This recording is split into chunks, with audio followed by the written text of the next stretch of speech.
Non interverrò sulle tante considerazioni che già ha fatto la correlatrice Luisetto.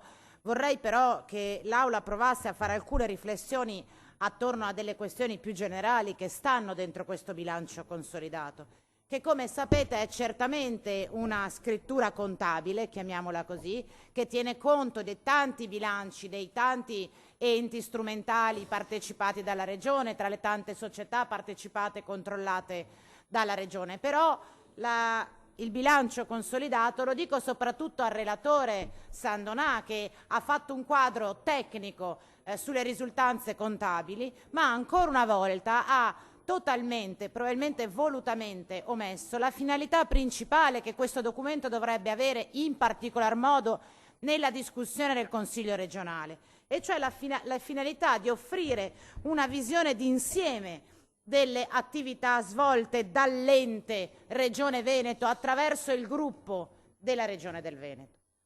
Quindi non siamo di fronte, diciamo, ad una mera somma contabile di tanti bilanci, di tanti enti. Dovremmo essere di fronte ad un documento, certo di natura contabile, certo che è prioritariamente capace di indicarci se i bilanci delle società e degli enti della Regione sono in deficit oppure no, ma dovrebbe servire, almeno alla discussione politica dentro quest'Aula, a ragionare insieme se l'insieme della struttura, della governance che la Regione si è data per l'esercizio delle funzioni e delle materie ad essa attribuite è una modalità, una governance funzionale al perseguimento degli obiettivi di interesse collettivo e pubblico che dovrebbe avere la Regione del Veneto. E questo lo dico perché se noi continuiamo, come abbiamo fatto in questi anni, a pensare che il bilancio consolidato, così come tutti gli atti di bilancio, siano soltanto un numero enorme di numeri attraverso i quali o rispetto ai quali non abbiamo niente da dire perché è soltanto diciamo nelle disponibilità di un bravo ragioniere capo comporre questo quadro e analizzare questo quadro, abdichiamo in maniera significativa al ruolo che invece dovremmo avere e che il bilancio ha per l'ente pubblico, perché come dire la mappa, il bilancio è la mappa dell'efficacia e dell'efficienza dell'azione amministrativa di un comune e di una regione. Siccome qualcuno si fida delle definizioni di efficienza e di efficacia delle azioni della Regione del Veneto dalle dichiarazioni stampa, quando abbiamo i numeri su cui ragionare proviamo a guardare dentro quei numeri cosa c'è scritto. Allora la prima cosa che noi registriamo, assessore Calzavara e relatore Sandonà, è che la Regione del Veneto, che governate da decenni, ha costruito un impianto, una governance per l'esercizio delle funzioni e delle materie attribuite alla nostra Regione, un impianto fortemente manageriale, cioè tutte le principali funzioni e materie che a normativa vigente sono già assegnate alla Regione del Veneto, non so se ve ne siete accorti, non sono gestite dal Consiglio regionale, in parte neanche dalla Giunta, sono gestite da società controllate o partecipate e da enti strumentali alla Regione del Veneto, di cui noi osserviamo il comportamento, rispetto ai quali noi diamo degli indirizzi e delle indicazioni all'interno del DEFR, che giudichiamo, che dovremmo giudicare guardando le risultanze di bilancio col bilancio consolidato, ma rispetto alle quali le decisioni strategiche sono assunte fuori da questo Consiglio regionale.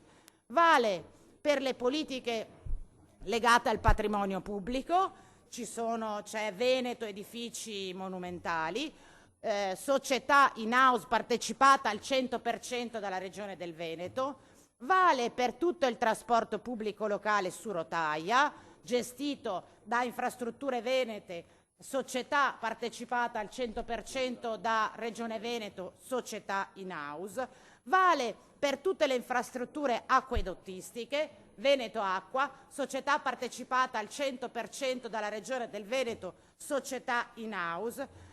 Da quest'anno vale anche per tutte le politiche economiche e legate allo sviluppo delle imprese, Veneto Sviluppo e partecipate varie, società partecipata al 100% dalla Regione del Veneto, vale per tutta la rete autostradale, CAV, società partecipata al 50% da Regione Veneto, vale per le reti stradali, Veneto Strada, società partecipata dalla Regione del Veneto, vale per le politiche abitative, Assessore Calzavara, attraverso le nuove ATER, enti strumentali al 100% della Regione del Veneto, vale per tutte le politiche agricole, agroalimentari, forestali e della pesca, Veneto Agricoltura, ente strumentale partecipato al 100% da Regione Veneto, vale per la tutela ambientale, ARPAV, ente strumentale partecipato al 100% da Regione del Veneto,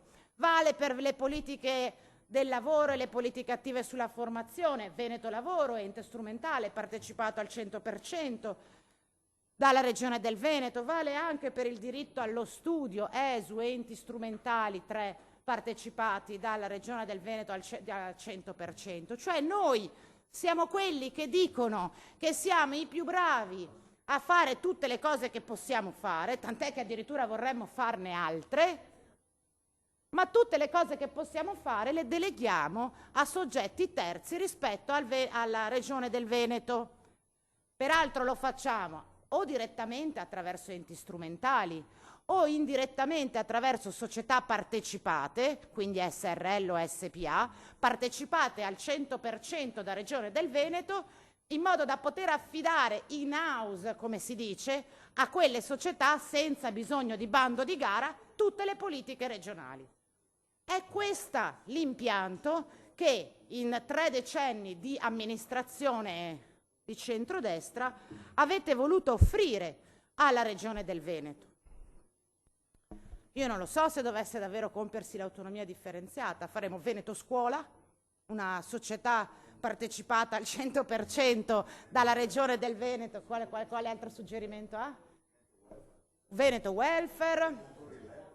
Veneto Energia Nucleare per l'approvvigionamento energetico, insomma questo è il sistema che abbiamo messo in piedi, che avete. Veneto Careghe, no, quello l'hanno già messo insieme in piedi da tempo. Quindi voglio dire, noi abbiamo tutte le leve più importanti che definiscono la strategia della politica della Regione, nei fatti appaltata a soggetti terzi, società o enti strumentali.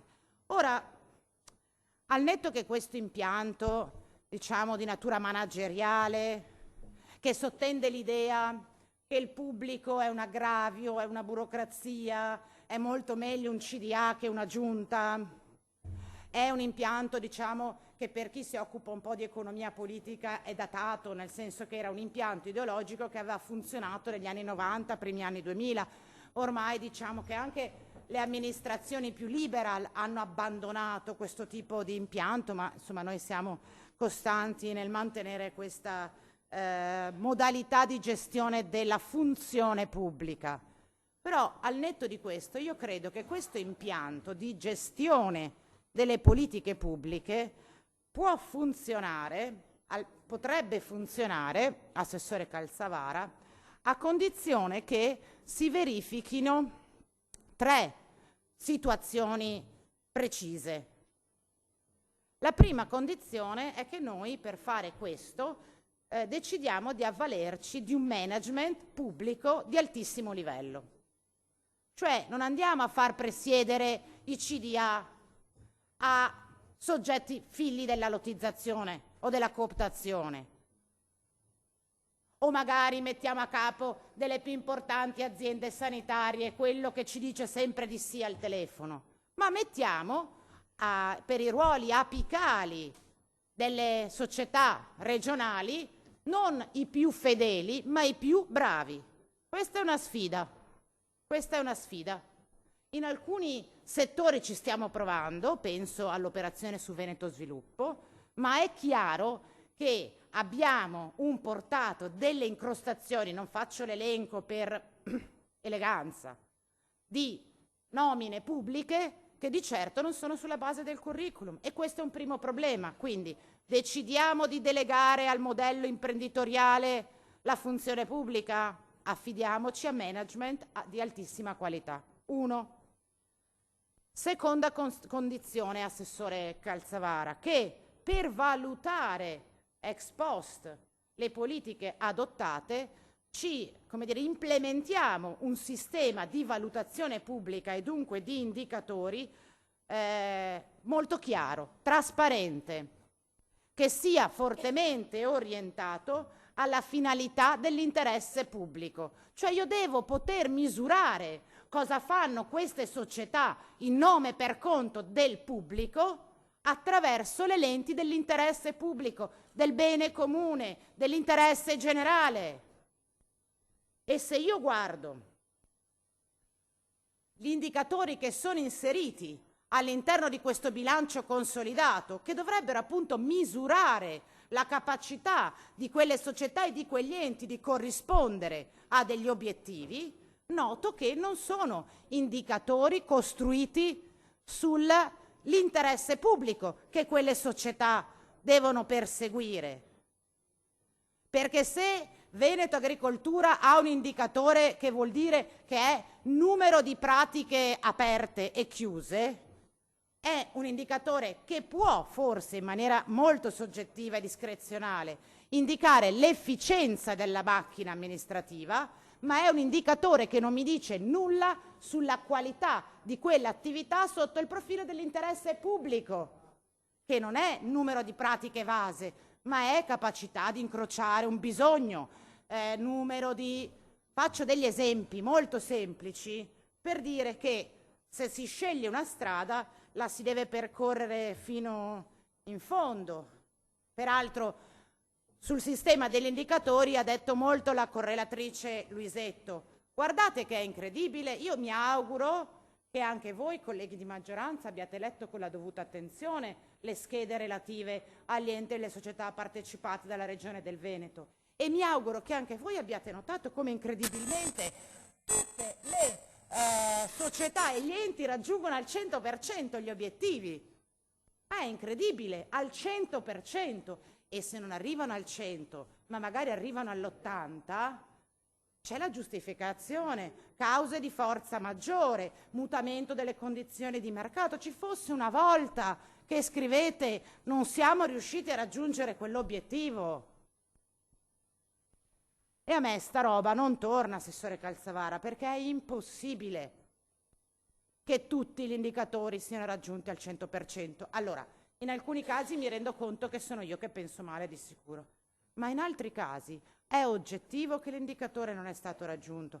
Quando la consigliera Luisetto fa l'esempio di ESU, ma con che coraggio scrivete che l'obiettivo di garantire gli alloggi agli studenti universitari è un obiettivo raggiunto al 100%. Ora io mi voglio sapere chi ha firmato quella certificazione di raggiungimento dell'indicatore. Potete dirmi, non ce l'abbiamo fatta, non ci sono soldi, c'è la crisi del comparto, sono cresciuti troppo i richiedenti alloggio. Trovatemi delle giustificazioni, affrontiamo il tema su un piano politico, ma non si può dire che nella regione del Veneto il 100% del livello di soddisfacimento in riferimento alle residenze per studenti è stato raggiunto. È un falso dentro questo documento, ma non è il solo e dopo ci arrivo. Così come dire, ci sono, poi ovviamente ARPAV raggiungimento al 100% di tutti gli obiettivi. Cioè abbiamo pensato un anno intero a dire che è sotto organico, che non ce la fanno più, che aumentano le esigenze, che avrebbe bisogno di un rilancio, però la definizione è ha raggiunto tutti gli obiettivi. O dovete rivedere gli obiettivi delle vostre società e dei vostri enti, oppure c'è qualcosa che non va. Veneto Agricoltura, Avepa, persino Veneto Strade, in riferimento alle manutenzioni urgenti, ha raggiunto il 100%, ma ci sarà una buca che non hanno tappato, un intervento che non sono riusciti a fare, un'emergenza che non hanno risolto. No, mettete almeno il 99%, così ognuno, pensando a tutte le buche non tappate, dice quell'1% è la mia buca. Ma no il 100% delle manutenzioni emergenziali e straordinarie, perché è oggettivamente una presa in giro, assessore, una presa in giro che dimostra come gli indicatori di questo bilancio consolidato siano inattendibili, semplicemente inattendibili. Faccio notare peraltro, care colleghe e cari colleghi, che questi indicatori dovrebbero essere commisurati alle linee strategiche che noi, Consiglio regionale, diamo a quegli enti attraverso il DEFR, il documento di economia e finanza regionale. Quella roba noiosa per cui vi teniamo qua 2 giorni a dicembre, non so se avete presente, quella rispetto alla quale presentiamo centinaia di emendamenti che ci bocciate quasi tutti in maniera irreversibile. Dentro quelle 200 pagine di documento programmatico c'è anche scritto cosa la Giunta chiede di fare agli enti strumentali e alle società partecipate. E voi mi spiegate, Assessore Calzavara, dentro il bilancio consolidato, che siete soddisfatti di quello che fanno gli enti e le società, perché voi gliel'avete detto chiaramente dentro il DEF. Ma dov'è il momento di verifica? Quello vero in cui noi chiediamo conto se le indicazioni che abbiamo dato nel DEF col bilancio di previsione sono state realizzate nel bilancio consolidato. Non esiste. Quindi cosa discutiamo col DEF di cosa devono fare questi enti e queste società? Se non c'è o non esiste un momento in cui possiamo capire se quelle indicazioni hanno ottenuto risposte. Infine, quindi dicevo, management di qualità, indicatori chiari e fortemente orientati all'interesse pubblico, e infine, Assessore Calzavara, il terzo ingrediente indispensabile per consentire di accettare l'idea di appaltare a soggetti terzi l'esercizio delle funzioni e delle materie di competenza cruciale per la Regione del Veneto è la trasparenza. Cioè dentro questo bilancio consolidato io devo avere la certezza di trovare tutte le informazioni che mi consentono di organizzarmi un'idea, un pensiero e poterlo, come dire, sostenere con i dati che qua dentro trovo. E cercherò di spiegarvi perché, secondo me, questo bilancio consolidato pecca in maniera grave anche sotto il profilo della trasparenza. Citerò solo 4 esempi. Il primo esempio, Società Infrastrutture Milano Cortina, che entra nel bilancio consolidato. Io mi sarei aspettata, relatore Sandonà, che attorno a questa società ci fosse un minimo di confronto, si aprisse un po' di discussione, ci spiegaste cos'è che funziona e cosa non funziona in quella società, cosa dobbiamo aspettarci da quella società. Invece vi limitate a raccontare cose degli anni precedenti che nulla hanno a che fare col 2023, perché tutte le delibere del Consiglio dei Ministri, atti notarili, ho tutte le copie, figuriamoci, non ho bisogno di leggerlo qua. A me cos'è che interessava di Simico nel 2023 sul bilancio consolidato? Mi interessava capire come mai adesso Simico è totalmente cambiata nella governance.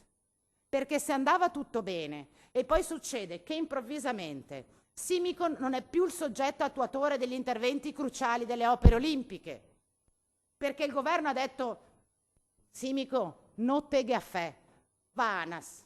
È la società che è partecipata dalla Regione del Veneto, nel CDA siede uno nominato da voi.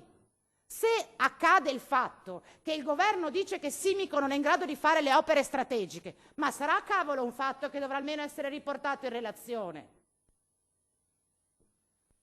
Hanno completamente rivoluzionato la governance di Simico. La somma di questi 2 fatti significa che dentro la società c'era qualcosa che non funzionava e non lo dice la Camera, lo dice il governo, il vostro. È tutto perché la Corte dei Conti, prima ancora della consigliera Camani, si è accorta che in quel contenitore lì, che voi avete voluto e che avete organizzato, non funziona. E quindi ha cambiato tutto il governo. Ma è possibile che non ci sia una riga su questo nella relazione al bilancio consolidato? E c'è di più. Siccome io lo so, ho evidentemente tanto tempo libero, dice nella relazione, se volete saperne di più di Simico, andate tranquillamente a vedervi il bilancio così come approvato con delibera di giunta 706. Siete andate a vedervelo il bilancio, care colleghe e cari colleghi?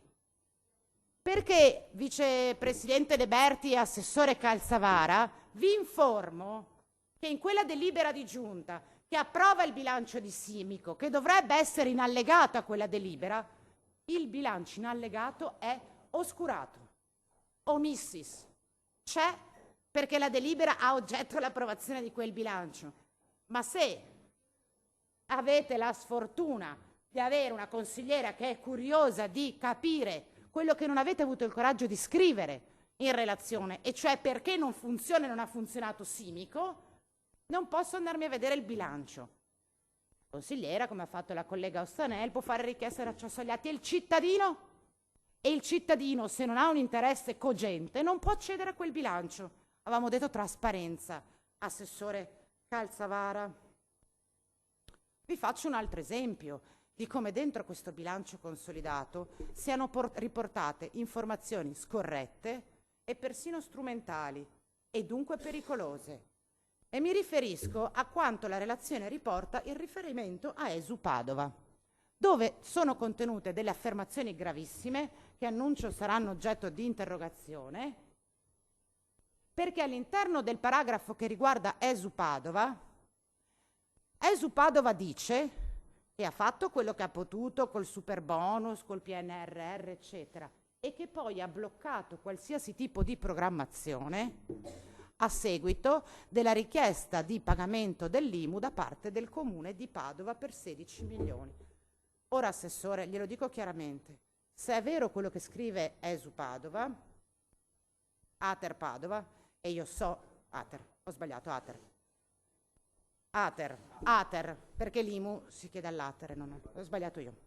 Se è vero quello, e io so che non è vero, qua è scritta una falsità ed è scritta apposta per contrastare la valutazione del Comune di Padova. Peraltro, la valutazione che ha fatto il Comune di Padova, l'ha fatta il Comune di Vicenza, l'ha fatta il Comune di Treviso, l'ha fatta il Comune di Roma, tutti gli Ater del Veneto hanno il problema dell'IMU, tant'è che ce l'ha confermato in audizione stamattina in prima. La Regione addirittura ha pensato, tra le altre cose, di cancellare il 4 per 1000. Però voi accettate che dentro un documento regionale ci sia un attacco politico fondamentale da ESU Padova, e a proposito di nomine trasparenti, il cui presidente è il sindaco con la tessera della Lega di un comune in provincia di Padova, è il sindaco del nuovo comune Caterina d'Este, ex sindaco di Carceri, che oltre a fare il sindaco per la Lega in un comune di Padova fa anche il presidente di Ater Padova, e che nel bilancio consolidato della Regione del Veneto, guidato dalla Lega, attacca il comune di Padova, fatalità guidato dal centro-sinistra. Io non posso accettare un tale livello, diciamo, o qualcuno non controlla le relazioni che vengono mandate, perché non è proprio vero quello che c'è scritto. Uno, perché non sono 16 milioni. Uno, perché il Comune di Padova ha già aperto una trattativa sul contenzioso. Uno, perché se anche fosse vero che Ater Padova ha sospeso tutti i lavori di intervento sugli alloggi popolari per accantonare le somme del contenzioso IMU, avete un problema in Regione che non può passare sotto silenzio in questa relazione. Cioè io mi sarei aspettata, come dire, un paragrafo introduttivo delle attività di tutti gli Ater del Veneto che diceva: gli Ater del Veneto fanno quello che devono fare, però guardate che a livello regionale abbiamo un problema serio che dipende da una normativa nazionale non chiara, che oggi ha prodotto il fatto che tantissimi comuni hanno mandato delle cartelle esattoriali ai nostri enti strumentali per una cifra di oltre 20 milioni. Questo è un fatto politico rilevantissimo che riguarda i comuni del Veneto, gli Ater del Veneto e dunque la Regione del Veneto, che in questa relazione è omesso, come tante altre. E infine, giusto per citare l'ultimo esempio di gestione non trasparente, Assessore Calzavara, io mi sarei aspettata, sarà anche perché mi sono impegnata significativamente insieme a lei, insieme a tanti colleghi, al Presidente Soranzo, alla costruzione della legge che ha trasformato Veneto Sviluppo, mi sarei aspettata che una quota rilevante di questa relazione del bilancio consolidato ci desse conto di come sta andando quella difficilissima operazione, sia finanziaria ma anche di governance organizzativa, gestionale, che ha coinvolto Veneto Sviluppo e tutte le partecipate di Veneto Sviluppo. Invece ci sono poche righe che non danno minimamente conto della complessità dell'operazione in corso, che non danno minimamente conto delle difficoltà gestionali che Veneto Sviluppo sta incontrando nei primi mesi di attività, non so se ve l'hanno detto, e soprattutto io le chiedo, Assessore Calzavara, perché io non sono capo ragioniere, ma se rispetto alla Veneto Sviluppo e Veneto Innovazione, nella relazione io leggo dal progetto di bilancio trasmesso da Veneto Innovazione si evince che, a me da questa frase viene da pensare che il progetto di bilancio non è un bilancio approvato e quindi io le chiedo, il bilancio di Veneto Innovazione del 2023 è stato approvato dall'Assemblea dei Soci? Perché se non è stato approvato è un fatto politico che non può essere non inserito nella relazione, perché il bilancio di Veneto Innovazione, essendo una società partecipata al 100% da Veneto Sviluppo, che è partecipata al 100% dalla Regione del Veneto, essendo Veneto Innovazione dunque una società su cui la Regione deve esercitare il controllo analogo, io chiedo se dentro questo bilancio consolidato i dati di bilancio di Veneto Innovazione siano quelli definitivi approvati dall'Assemblea dei Soci. Se non è così, senza che ne sia fatta menzione in relazione, è un fatto grave. Questo per dire, tendenzialmente non parlo a caso, lo sappiamo, questo per dire che ci sono delle cose che si danno per scontate, perché ci fidiamo giustamente della Giunta o dei soggetti a cui abbiamo delegato il 99% delle nostre funzioni. Purtroppo, Assessore, c'è chi per mestiere deve leggere tra le righe e queste righe ci lasciano intendere, su questo chiudo, l'ho fatta fin troppo lunga, che questo bilancio consolidato, perfetto sotto il profilo tecnico, come diceva la correlatrice Luisetto, e ci mancherebbe anche, del resto sono tutti enti stracontrollati da organismi di revisione interni e esterni, dalla Corte dei Conti. Questo bilancio consolidato, che viene venduto dal relatore come un'operazione di somma algebrica degli utili e delle perdite delle società del gruppo, in realtà è un bilancio consolidato preoccupante, perché sottende un impianto politico di gestione dell'interesse pubblico non trasparente, non valutabile e soprattutto totalmente nella discrezionalità di alcuni e di pochi.